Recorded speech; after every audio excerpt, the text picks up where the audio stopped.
চাঁদ দেখা মানেই ঈদের আনন্দ শুরু, আর ঈদ মানেই হাতে সুন্দর মেহেদির নকশা। কিন্তু অনেক সময় দেখা যায় নকশা সুন্দর হলেও রং ঠিক মতো ওঠে না। আজ জানাবো মেহেদি লাগানোর আগে ও পরে কি করলে রং হবে গাঢ় এবং টেকসই।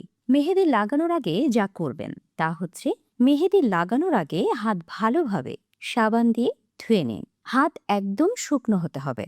ভেজা বা আর্দ্র হাতে মেহেদি লাগাবেন না, তাহলে নকশা ছড়িয়ে যেতে পারে।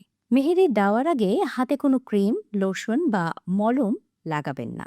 সানস্ক্রিন দেওয়া থাকলে আগে ধুয়ে ফেলুন, কারণ ত্বকের উপর তেল তেলে স্তর থাকলে রং ভালোভাবে বসে না। মেহেদি দেওয়ার সময় যতটা সম্ভব হাত স্থির রাখুন।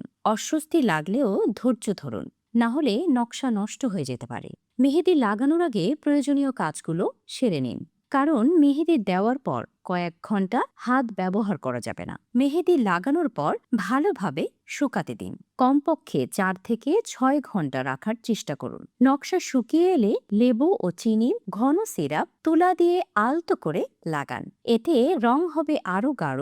মেহেদি শুকিয়ে গেলে ঘষে ঘষে তুলে ফেলুন। কখনোই সরাসরি পানি দিয়ে ধুবেন না। মেহেদি তোলার সময় বা তোলার পর হালকা সরিষার তেল লাগাতে পারেন, এতে রং আরো গভীর হয়। মেহেদি তোলার পর কয়েক ঘন্টা পানি থেকে দূরে থাকুন। যত দেরি পানি লাগাবেন তত বেশি গাঢ় হবে রং।